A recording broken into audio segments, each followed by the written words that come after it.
Alright mga kapatid, magandang araw sa inyo. Meron akong gustong ipaisip sa inyo bago natin simulan itong videong pag-uusapan natin.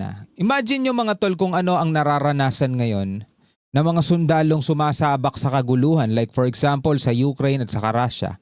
Diba? Mga residente na nakakarinig ng mga pagsabog, diba? Mga nadadamay dahil sa walang humpay na bombahan doon. Tapos mga tol, imagine nyo mga kapatid kung ano ang hinaharap ng ating bansang Pilipinas. Mga mitya ng kaguluhan, posibleng gera kapag sinakop na ng China etong Taiwan. Diba? At patuloy na pangbubulas ng China Coast Guard, PLA Navy nila sa mga barko ng Pilipinas. Diba? Marami tayong nababalitaan araw-araw, iba't ibang mga kaguluhan, iba't ibang mga gera at pwedeng pagmulan ng gera.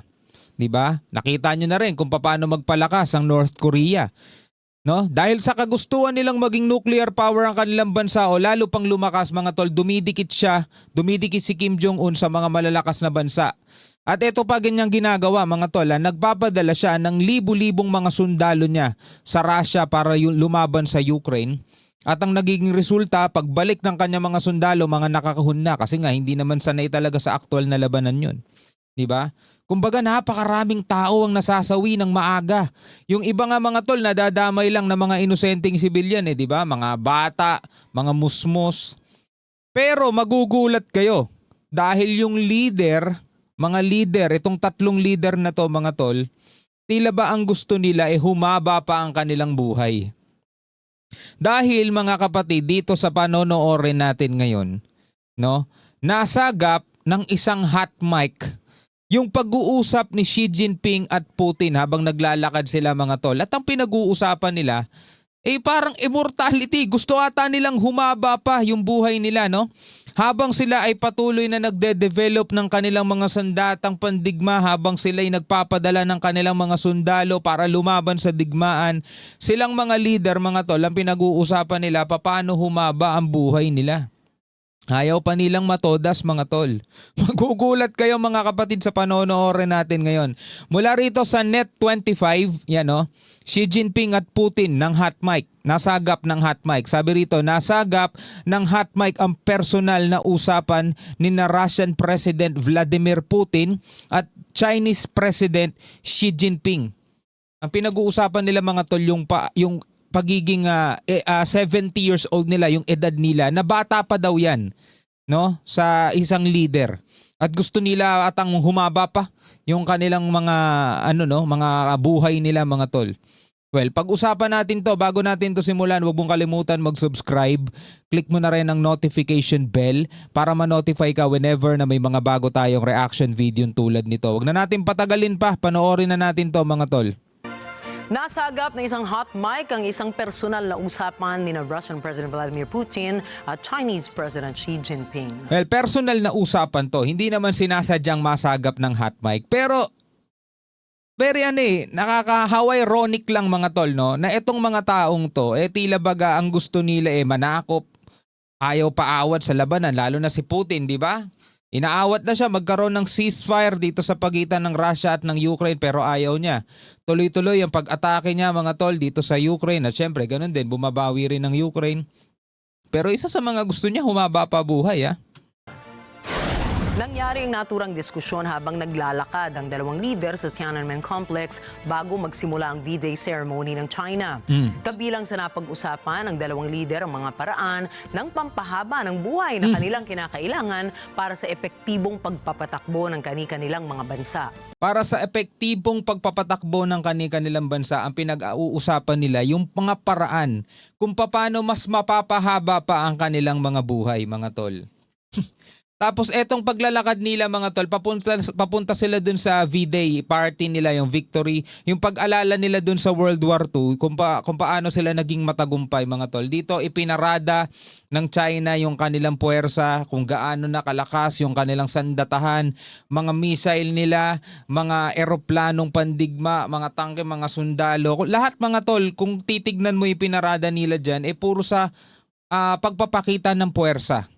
'Di ba? Na pwedeng tumapos sa buhay ng marami, na pwedeng tumapos sa buhay ng isang bansa, pagsakop, Pero ang nasa isip nila, paano pahahabain ang buhay nila?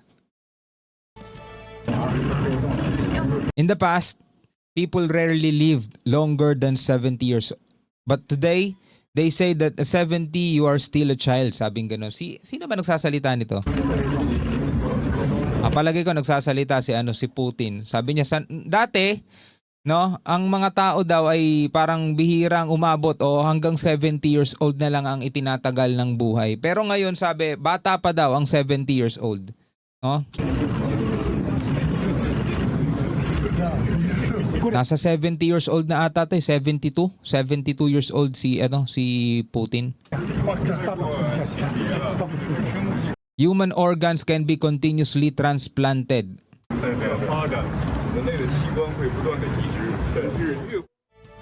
Sa naturang pag-uusap ay nasagap ng mikropono at narinig ang pinag-uusapan ng dalawang lider kung gaano kabata maituturing ang edad na 70 pagdating sa larangan ng politika. Para sa mga mayayaman mga tol, actually may kakayanan kasi sila na gamutin pa yung sarili nila kung meron silang malubhang karamdaman. Pero ako mga tol, naniniwala ako na kapag oras mo na talaga at yan ay itinakda ng Panginoong Diyos, walang bata, walang matanda mga tol, walang mahirap, walang mayaman. Kukunin at kukunin niya yan.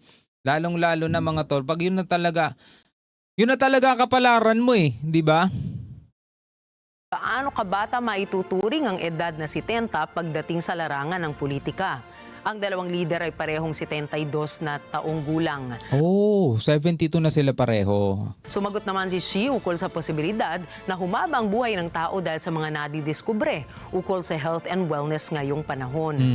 Nagsimula ang unang termino ni Vladimir Putin bilang presidente ng Russia noong taong 2000 hanggang 2008. Nagsilbi naman ito 8 taon. bilang Prime Minister ng bansa mula 2008 hanggang 2012 bago nito sinimula ng kanyang pangalawang termino mula 2012 hanggang sa kasalukuyan. So lamang siya ng isang taon kay Xi Jinping mula noong 2012 hanggang kasalukuyan kasi si Xi Jinping naging presidente naman siya ng China noong taong 2013 at magpahanggang ngayon. At sinasabi nga ng marami mga tol na yan na daw ay hanggang sa pagtanda ni Xi Jinping hanggang sa mawala na siya sa mundo mga tol no.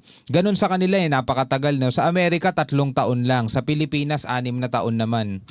Si Xi naman ay nanilbihan bilang vice-presidente ng China taong 2008 hanggang 2012 at presidente ng bansa mula pa noong 2013. В эфир случайно сегодня просочились кадры. There were shots broadcasted where you and Chairman Xi were discussing age organ transplantation. Где вы с председателем Си. Actually, kayang-kaya nila yan mga tol no? Alam nyo ang China, kahit noon ancient times pa mga tol, magaling talaga sila sa mga sa mga pagpapagaling. Meron silang mga herbal, 'di ba? Marami silang ganoon Actually, magpahanggang ngayon nga, marami nagtitiwala sa kakayanan ng China sa panggagamot. No, magpahanggang ngayon mga tol, may mga mabibili kayo Chinese herbs, mga ginagamit para gumaling ka sa mga iba't ibang mga karamdaman. So na 'yon, subok na 'yon ng marami. Pero lalo pa kaya sa panahon natin ngayon na talagang ibang klase ng teknolohiya. Ako naniniwala ako mga tol Bagamat Diyos syempre makakapagsabi kung hanggang kailan tayo. Pero sa kaalaman ng tao mga tol, kapag dumating yung punto na kaya na nating gumawa ng mga, alam ko ngayon na di-discover na yun yung mga mga synthetic na body organs. Diba? Halimbawa, puso, yung iba pang mga parte ng katawan na hindi na tunay, kumbaga na lang, gawa na lang ng tao, mga kapatid, mga synthetic nga.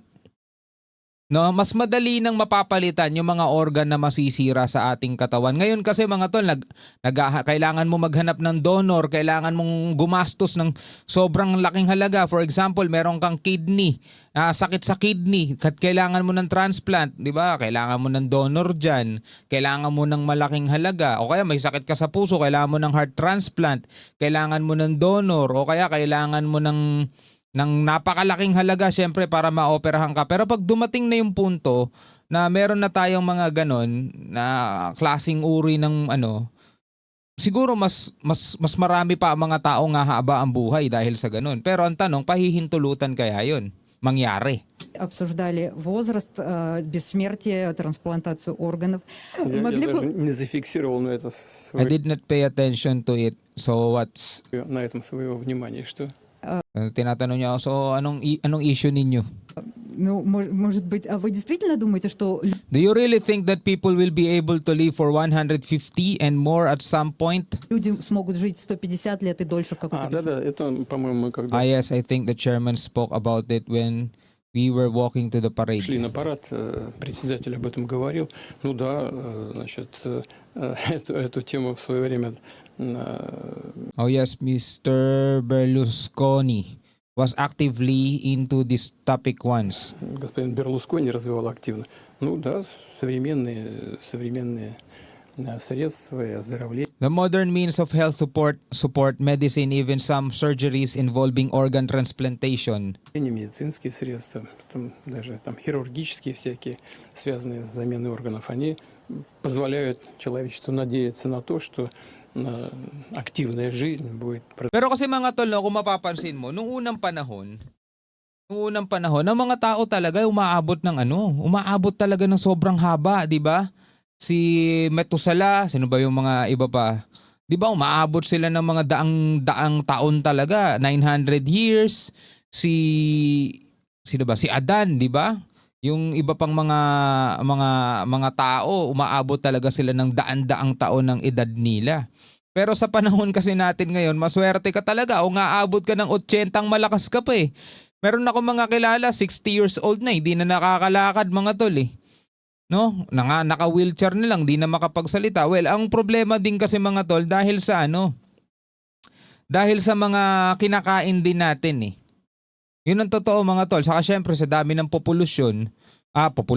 sa dami ng pollution na nasasagap natin at iba't ibang mga sangkap ng pagkain para maging instant, di ba? Lahat instant na eh. Instant noodles, instant coffee, instant kung ano-anong instant eh. Kaya yung mga sakit natin minsan instant din eh. Di ba? Saka sa kawalan din ng knowledge, ng kaalaman. Tumaba ka, ang gusto mong pumayat, ibang klaseng diet ang gagawin mo, hindi ka kakain. 'Di ba? Meron namang proper way na dapat talaga sa pagda-diet, 'di ba? Anyway, mga kapatid, ano ang inyong masasabi dito sa balita na ating napag-usapan? Sa kabila ng mga leader na to na paikipaggera nila, maliban dun sa China, hindi pa sila nakikipaggera eh. Pero ipinapakita nila kung gaano kalakas yung kanilang sandatahan. Pero ang gusto ni Xi Jinping, humaba pa buhay. Ganon din ito si Putin. Anong masasabi ninyo dyan? Comment na lamang kayo sa ibaba. Hanggang sa muli, ako nga pala si Shobaldi. Peace out.